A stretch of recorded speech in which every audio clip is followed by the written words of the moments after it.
afternoon, everybody, and welcome to Your Today. Each and every week that we gather, I am always excited about the time that we have to share related to living a balanced life. Today on this episode, we're going to be discussing the more the merrier. Or is it?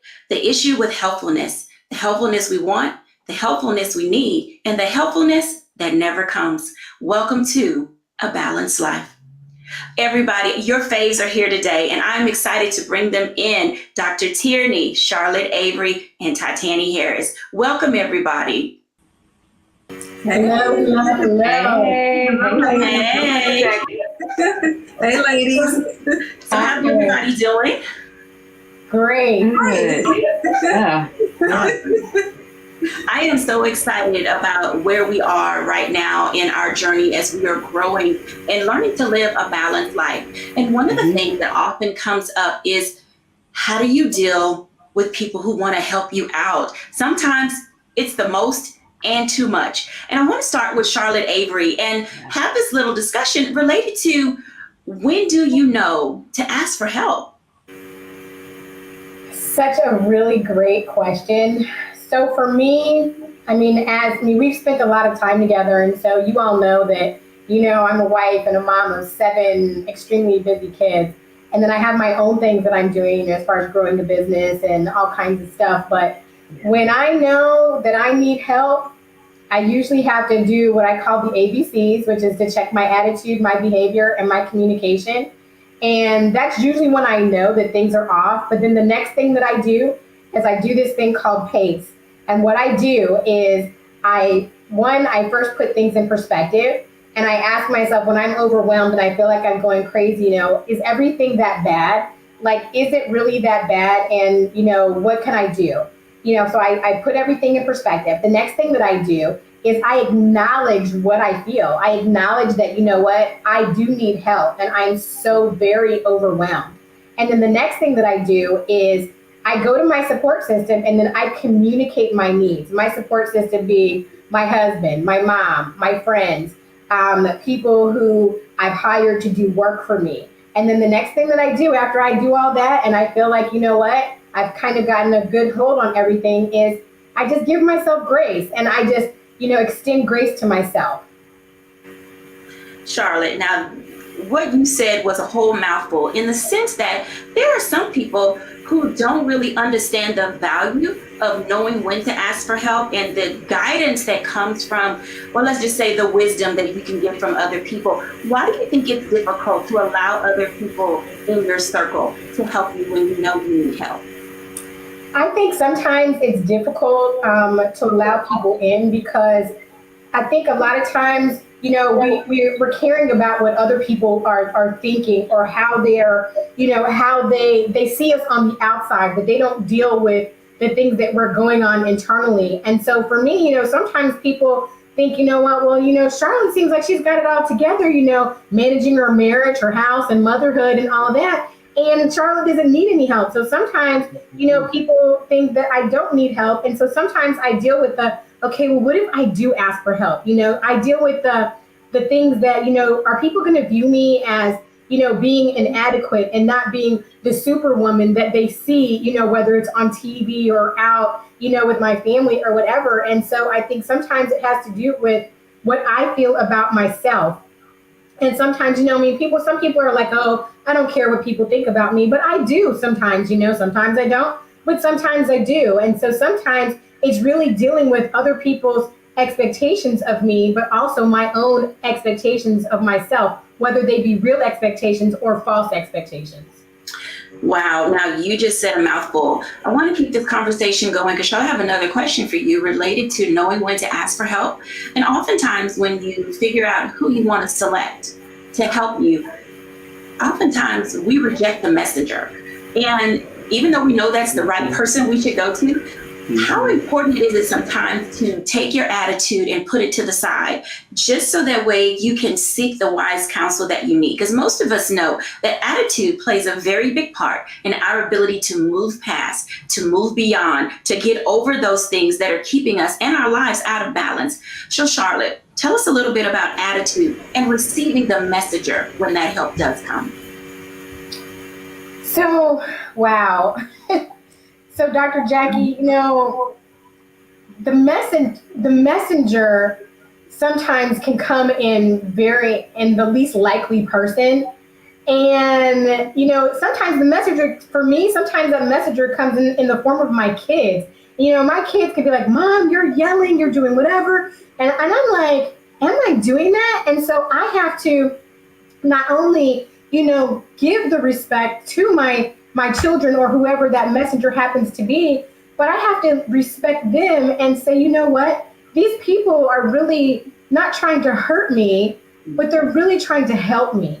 And so usually when somebody is coming to help me, whether it's my children, my husband, a coworker, a colleague, or a friend, I always have to check myself, one, my ego, number one, and my emotions, but I also have to ask myself, is this person trying to help me or is this person trying to harm me? And usually when they're in a help mode and I feel like they're not trying to make me feel bad or they're not trying to harm me, then I'm more likely to be able to receive the message. That makes so much sense. I want to turn for just a second to Titani Harris because she operates in a space that oftentimes trips us up, both men and women. Titani Harris, my question for you today is related to men and the stigma and therapy. Why is it such an issue? Because in our community, women seemingly are always there, out in the forefront, willing to just get it done. But oftentimes when we have to talk to our male counterparts, and again, like Charlotte said, the messenger, talk to us a little bit about Black men in therapy and the role that it plays in healing community. I'm so glad that you brought this topic up, Dr. Jacquie. First, I'll start with this. So men overall with mental illnesses are less likely to have received mental health services, right? Especially in the past year. However, on the flip side of that, men have a higher rate of suicide than women overall. Let that sink in. For Black men, it's a unique perspective because it's different for Black men, right? When we talk about Black masculinity, Black men have this expectation or requirement to be strong, to be stoic, right? To show up even when they don't want to, right? And so this prevents Black men from being vulnerable, from sharing their emotions. And when you talk about being vulnerable and sharing emotions, that's often related to therapy. So therapy is viewed as the plague, like I don't want any part of that, right? So Black men also have these unique challenges that other men don't have, right? Because of the attention that's placed on their bodies, on their finances, on their looks, and it's rarely placed on their emotional intelligence. And so in these spaces, Black men are expected to be strong and resilient. And, we often dehumanize them and they're often seen as invisible in our society. So I think that's a big part of it. It makes a lot of sense because when we think about culturally, it all goes down to, we see men in the African American community as priest, protector, provider, that they're in this space where they're supposed to do all of these things, to be there for the family, to take care of the elders, to make sure that the community doesn't fall apart, to keep the church going, to do all of those things. And so, Tani, when you're working with men, especially in your program that you have related to men, how do you help push them out of that place of feeling self-conscious about asking for help?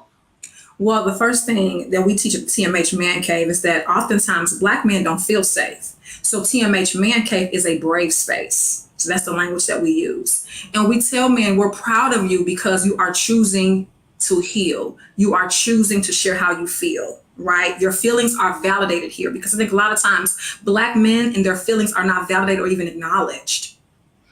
Wow.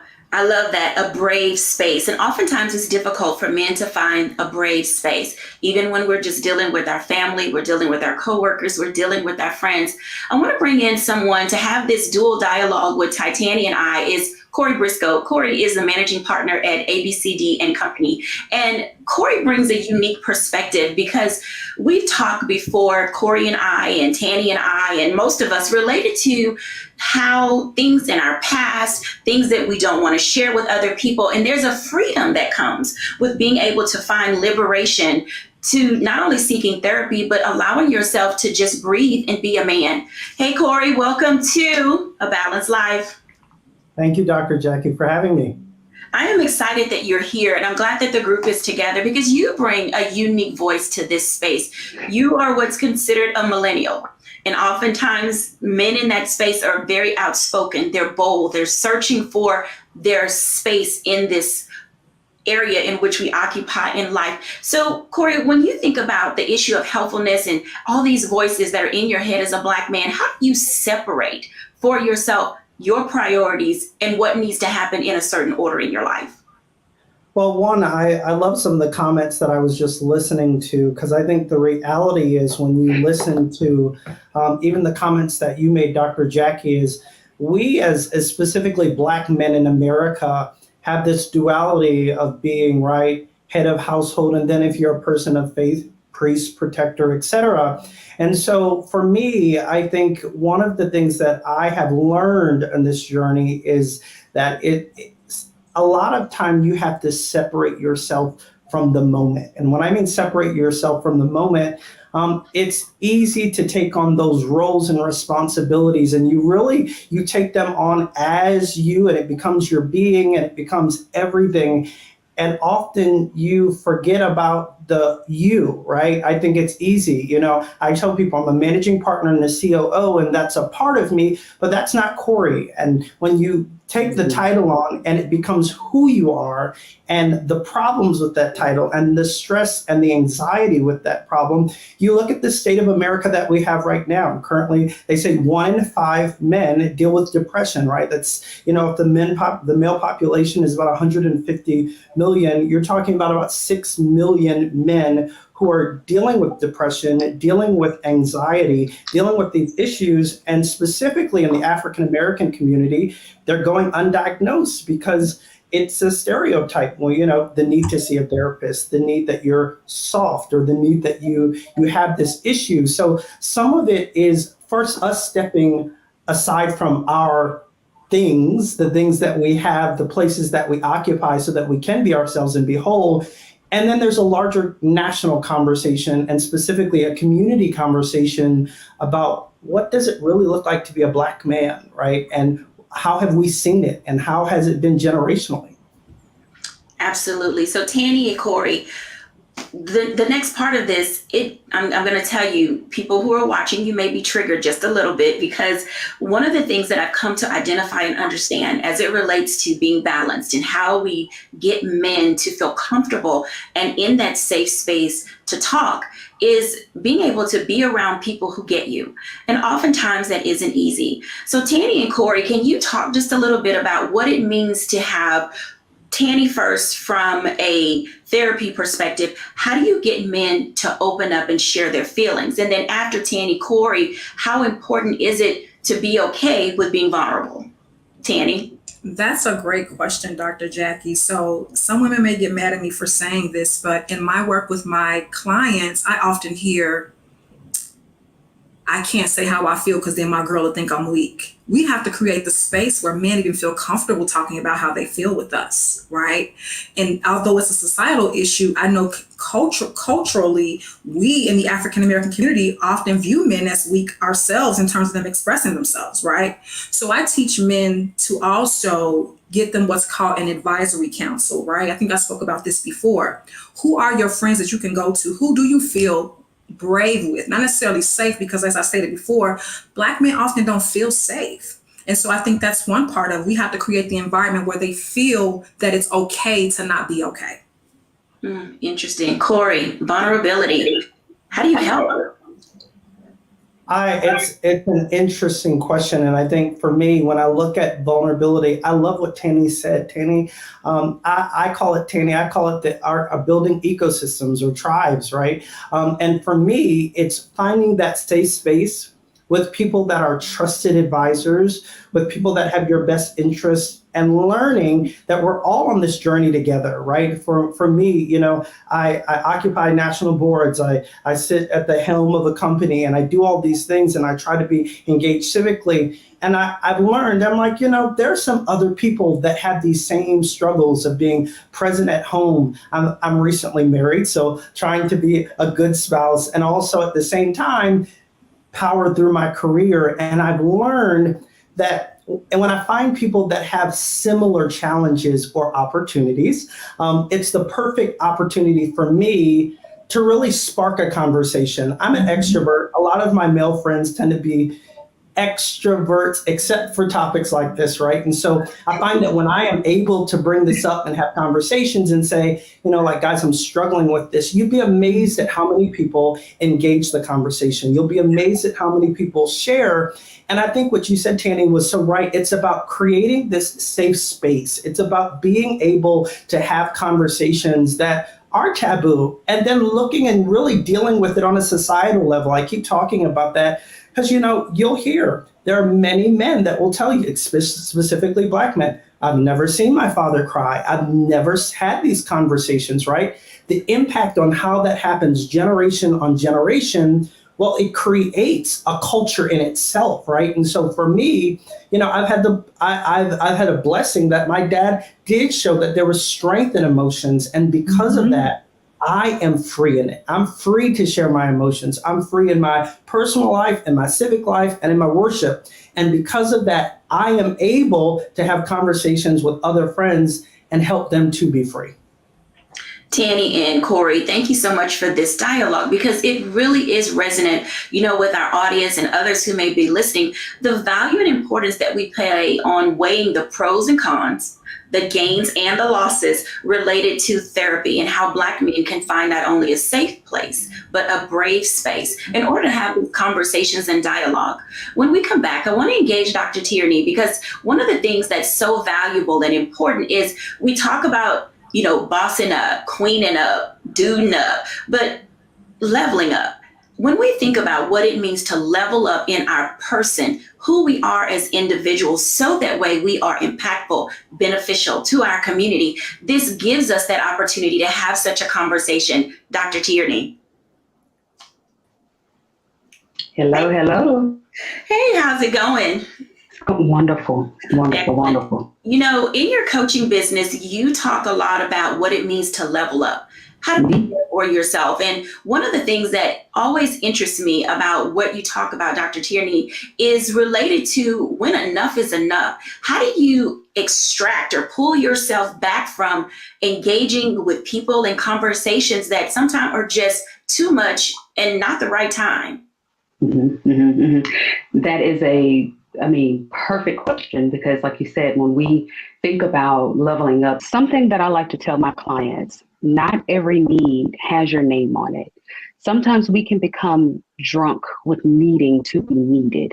And so we'll start to tend to everyone's needs, even not our own needs, because we're trying to help, or we're trying to get to that next level by doing more. And so we think that if we pile our plate, with more things, more helping, more service, more, not that any of those things are bad, but when we don't examine our plate and we're already at capacity and we're adding in more things because we have this need to be needed, that's when we'll start to run, into trouble, so that friend that you think she might need you, she might not need you at all. She might need me, or she might need future Dr. Tani, he may not need you. He probably needs to go talk to God, and in thinking about that, what we don't want to do is put our name on situations that really we should be calling on the name of Jesus. So we definitely want to make sure that we're not attaching our names to needs that never even belong to us in the first place. Ooh, child, you just said a mouthful, because that is one of the fastest ways to get out of balance, is always running into someone else's stuff without asking first whether or not you're actually needed there. Here at A Balanced Life, one of the things that's very important is that we make sure that we're having substantive dialogue, substantive conversation, and always allowing ourselves to gauge when we need to invite other people into our space. Dr. Tierney, when you think about how we invite other people in, we all have friends and family who are doing the most and too much. How do you deal with people who are consistently being busybodies in your life? Absolutely. The first word that comes to mind, boundaries. And not barriers, so a lot of times when we hear the word boundaries, we automatically think barriers, but the difference between the two is that boundaries are about us. It's what we need to ensure that we're staying on level of lane. Barriers are about the other person. This is where we then put the stiff arm and say, I don't want them doing this. And it's about their behavior or whatever you're seeing from their side. Boundaries are about us. And so when we start to set boundaries in our lives that are based on our goals, our need, what it is that we need to stay balanced, then it's easier for us to say, thanks, no thanks. Something else to keep in mind is that we shape people's listening for us. So if we're always answering the phone when they call, we can't expect them to stop calling. If we're always running to their aid whenever they stub their toe, then we can't get upset that we're the first person that they expect, or there's this expectation for us to come in with our capes and and fix it. So when we start to set those clear boundaries, we communicate those boundaries, we enforce those boundaries, and we remember that we are the ones that shape their listening for us, then it's easier to take that step back, take that breath that we need so that we can then get to where it is that we're trying to go. Wow, getting to where you're trying to go often is not easy. Thank you so much for those words of encouragement and wisdom. And, a part of our spirituality and our growth is being able to say, I got me. And sometimes there's no one to turn to. And oftentimes the only way that you can get help is to turn your trust to the Lord. Now, I recognize that everybody that watches this show is not a person of faith, but we all believe in something. And that belief allows us to find a space in which we can grow, in which we can evolve. It gives us an opportunity to set the tone for each of our lives, both individually and collectively. When we come back after the break, I want to bring the entire group back because it becomes important for us to see voices. Let me tell you why that's important. I said see voices because oftentimes when I think about who I need to talk to, a face pops in my head. And so when we come back after the break, I want to engage our group in what this continuation of having people, or as Corey said, our tribe coming to our aid. Each of our guests today, Tanny, Dr. Tierney, Charlotte Avery, and Corey Briscoe, have brought some meaningful insights to the table. When we're back after the break, let's continue to unpack what it means to have balance in our lives.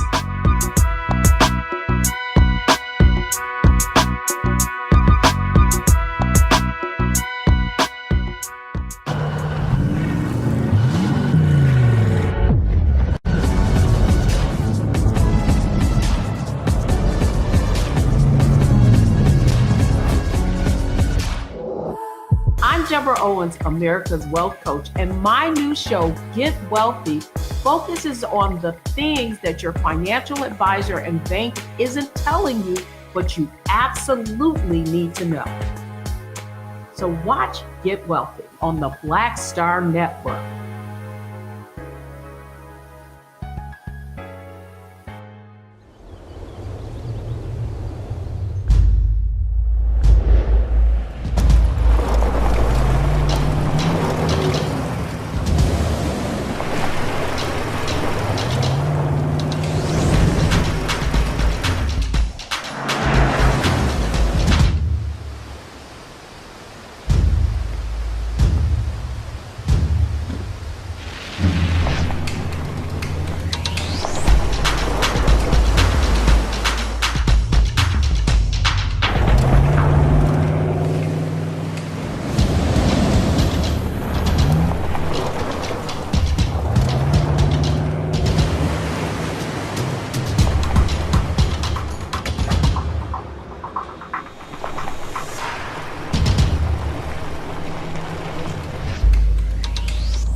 Welcome back, everyone. I am so excited again that you are here. This is our time, as I call it, the selfie hour, the time that you can take for yourself to sit back, learn, and engage. So grab your pen, your pad, your digital device, and if you desire, grab the Word of God, because sometimes our guests will go to that place where they know that their help and their faith comes from.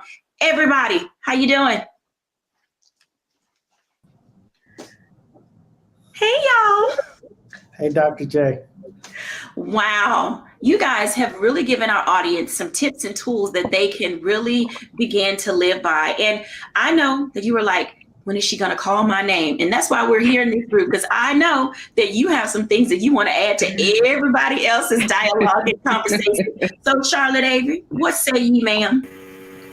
So, first of all, I loved what our great Dr. Tierney said, because, you know, when you're talking about people, and what Corey was talking about as far as tribe, and, you know, when to set boundaries and when to lean on your tribe. You know, tribe is so important and boundaries are so important. And I love what Dr. Tierney said, because, you know, she said that boundaries are for you.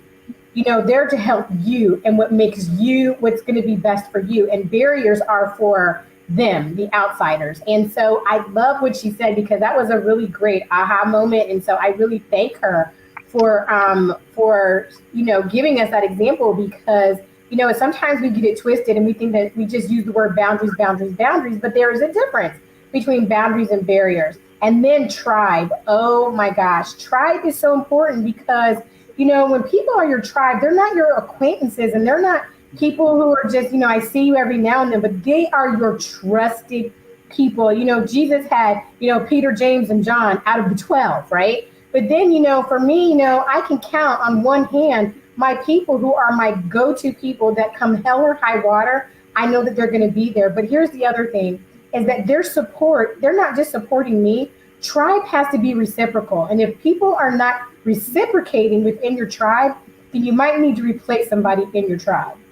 Ooh, girl, you have said a mouthful. Oh, let me tell you, that is something that we should live by. Stop being there for people who will not be there for you. Future Dr. Tanny. I'm telling you, girl, oh my goodness, I cannot wait. So what do you have to say for us? Because it is difficult sometimes. What do you have? You're on mute, my love. Sorry about that. I like what you just said about being there for people who are there for you. I always like to say you can't pour from an empty cup, right? You need to be refilled, especially by your tribe when you're filling up others. Also, I believe in giving people your best, but not your everything. Because when you give people your everything, you leave nothing for self. But when I give you my best, then I have something left over for myself. So that's my motto. I believe in giving my best throughout everything, because your best is all you can have, all you can ask for. When you give away your everything, you have nothing left over. Corey, pouring from an empty cup.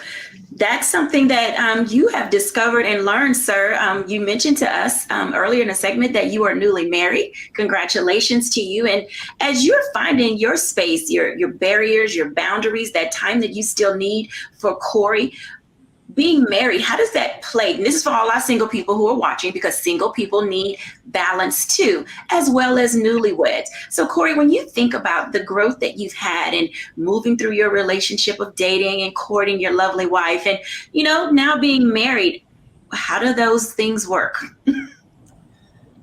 What a great question, Dr. J. I'm going to say something, folks, that, you know, depending on the generation you grow up, you might disagree with this. But I find for me and my wife, how we are able to keep this balanced living is, the reality is, I encourage her to have her friends. I want her to have her tribe. I want her to have relationships, because I often find, you know, in the familiarity of the two of us, right, there gets to a point where she's saying something, I'm saying something. It's like, yeah, I hear you. But there's something with the multitude of counsel with people that are like-minded thinkers, that have the same belief or value systems or guiding principles. And so I encourage, we love spending time together. We enjoy it. But I tell her, go spend time with other people. Expand your worldview. Let me see how you're growing your mindset and your horizon. Because the reality is, when you properly do that and you have a good foundation, at least I'm learning from the old folks, they say when you have that proper good foundation, when Christ is the center, it comes back and you're able to really separate the wheat. You can really separate the wheat from the tare. And that's what at least I find myself doing, is we're spending time together, but we're getting counsel from wise people. We're getting counsel from people that we have seen do great things. And I think that's one thing that I would say. In this social media fad, in this era where everyone has a pulpit, don't let everyone preach into your life, because the reality, some people aren't, just because you got an Instagram or a following don't mean that you can preach, and don't mean you should be preaching to people's life. So I say that to say, be careful of who you listen to.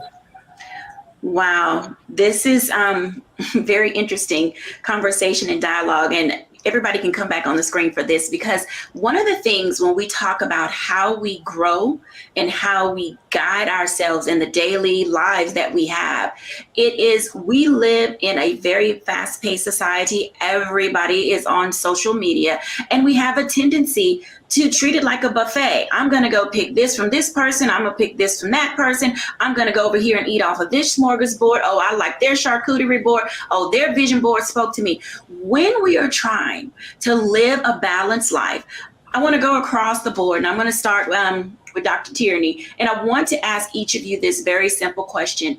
How do you decide when to pull yourself away from social media and start to listen to your own voice and give yourself wise counsel? Dr. Tierney. Every day. I do it every single day. And that's saying something, because social media, that's where we market, right? I have a business, so that's where we show up. That's, if you're not on social media, then it didn't happen. That's kind of the whole thought now.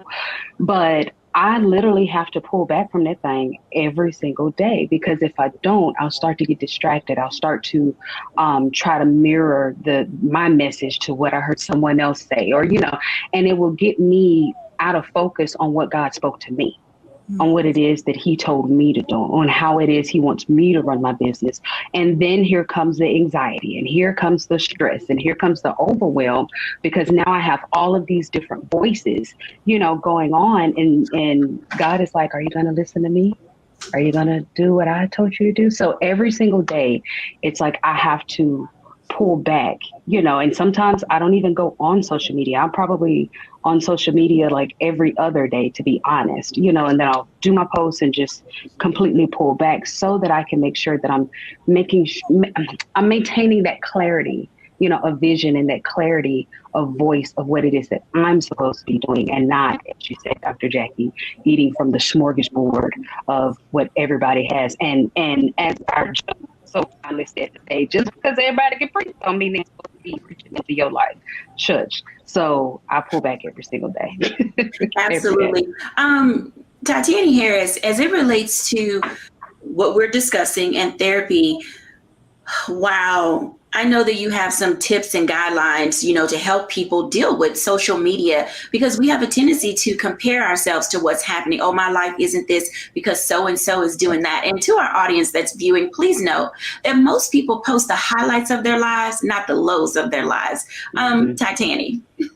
Yeah, so I'm so glad you said that, because I was going to say that social media, most people post what they want you to see, right? Not what's really happening.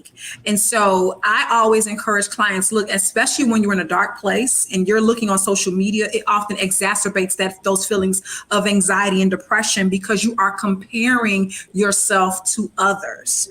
I know for myself, Dr. Tierney talked about it, how she removes herself every day. I do social media fast, right? Which I have to do because of the kind of work that I do. I listen to people's problems all day. I have a staff of 15, so they're clients as well too. So I have to protect my energy, because oftentimes there's so much going on that I need to unplug.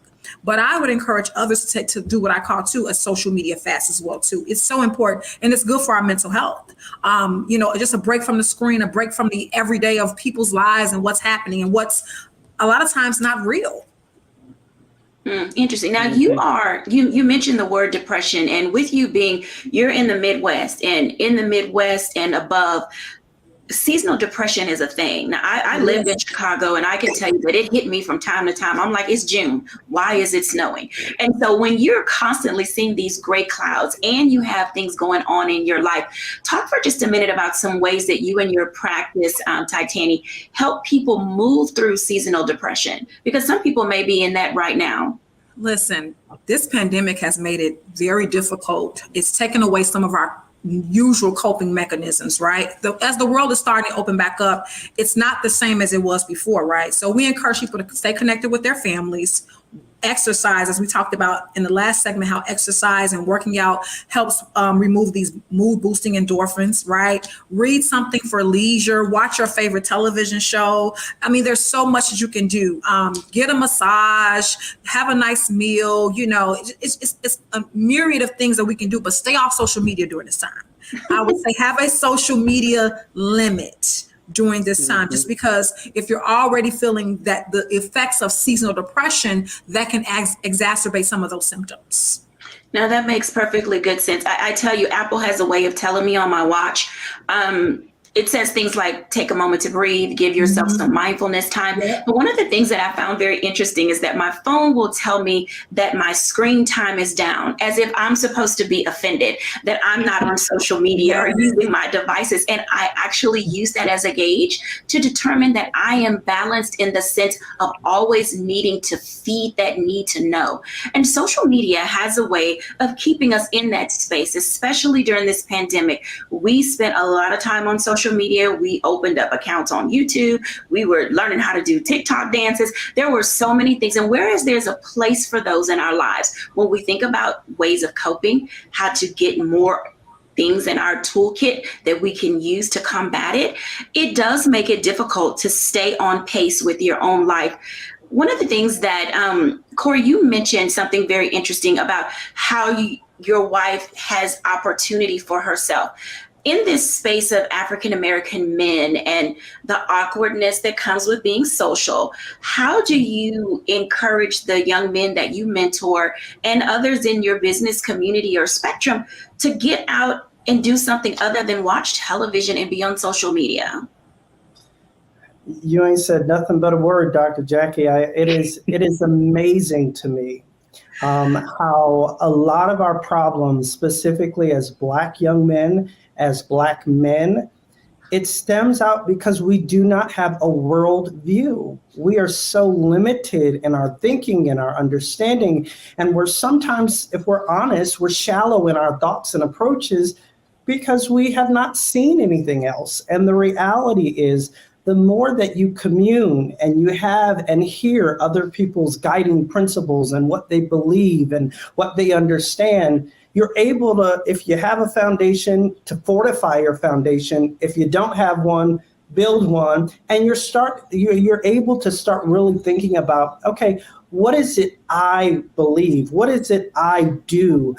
Even in my own relationship, you know, my dad says it all the time. He says, Corey, you need to learn to live vicariously through me, right? For all the mistakes that I've made that I don't want you to make, look at them, analyze them, and do better, right? And so I always tell people, every time that I can take an experience and don't have to go through the heartache and don't have to go through the pain and don't have to go through the trials, it is enough being a Black man in America.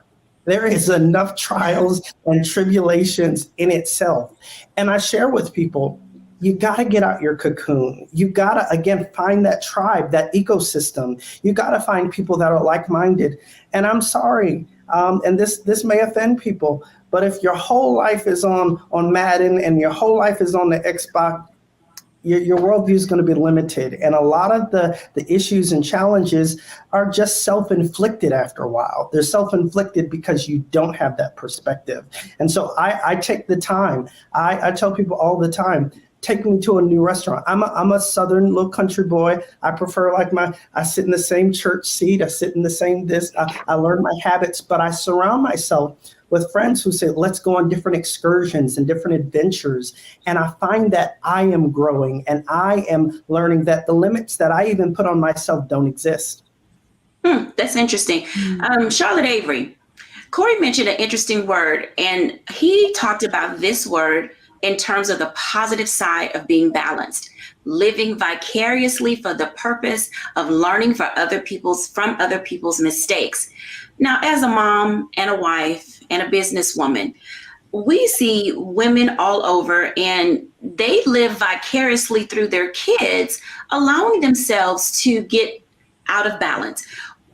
How can you help our moms who are out there doing every PTA meeting, every soccer club, they are at every dance recital, they are pageant mom, dance mom, every kind of mom, except for being their own person? How do you help them? Because you have really good blending and balance and boundaries when it comes to this is Charlotte time.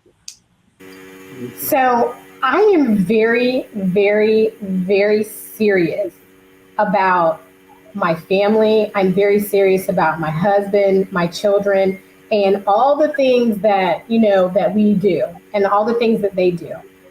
But I am even more serious about my time, because I have to be a happy, healthy, whole woman.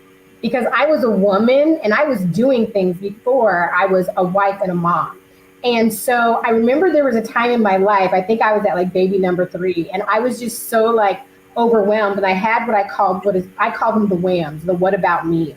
And I remember that season of my life because it seemed like I was doing everything for everybody but myself. And at that point, I decided, you know what? I can't do this anymore. I was somebody. I had purpose, hopes, and dreams before I was this man's wife and these people's mother.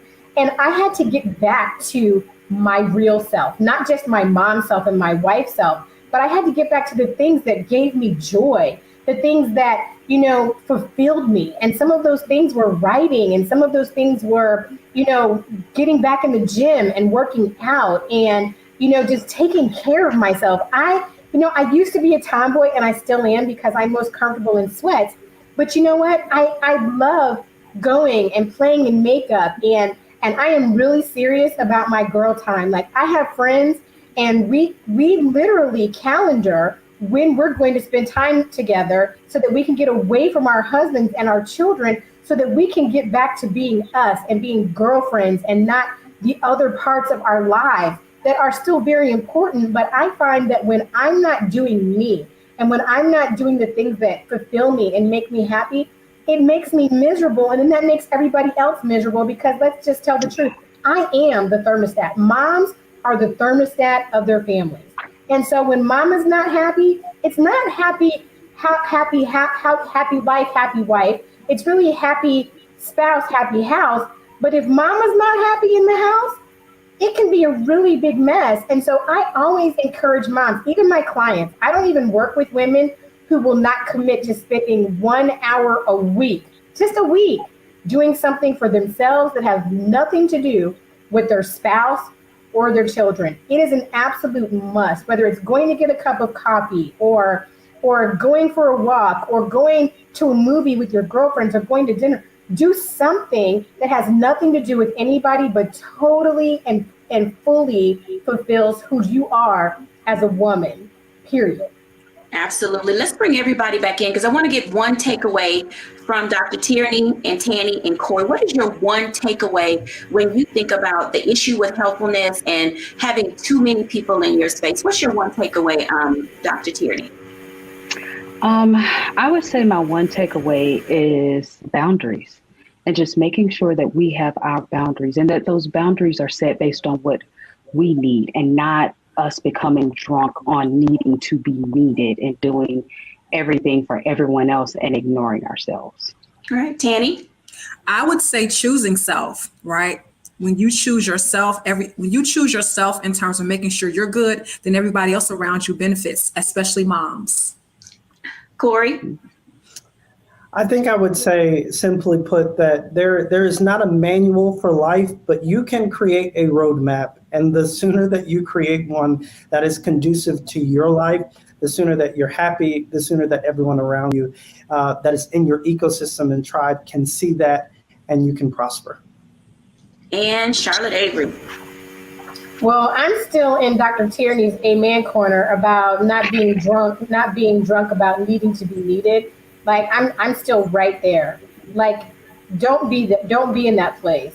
Like I'm still there and I'm going to continue to marinate on that like for the rest of the day. I promise you. Thank you, Dr. Tierney.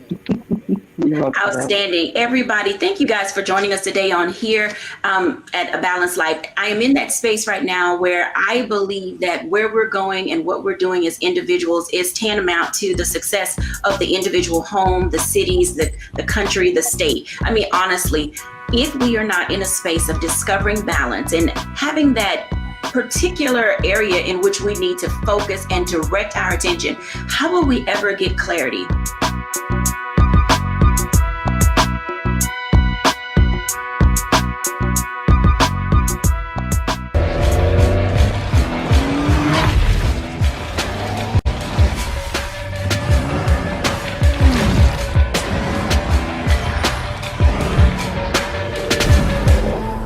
Pull up a chair, take your seat. The Black Tape with me, Dr. Greg Carr, here on the Black Star Network. Every week, we'll take a deeper dive into the world we're living in. Join the conversation only on the Black Star Network.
As I think about, my own personal reflections from the show today, it brings me to an understanding that everything is needed. One, make certain that you don't have too many people in your ear, because oftentimes it can challenge you in a very ineffective way to move and to take charge of that which is yours to take ownership of. The second thing that I'm reminded of after our conversation and dialogue today is have yourself some me time. You matter. And without you in the equation, other things cannot go according to the plans that have been set in motion. And then third, I think the thing that at top of mind is most, I know when I'm needed and I know when I'm not needed. So give yourself space, literally, give yourself space to not be needed by other people. It will allow you to free up time. You'll look back and say, what was I doing in this time? Where did this extra hour or 2 hours in my week come from? And it's because you refuse to always be the person that everyone called upon. This has been an outstanding day. This has been a wonderful episode. I'm excited for our guests that have joined us, Dr. Titani Harris, Corey Briscoe, and Charlotte Avery. Thank you all for joining us on here at A Balanced Life.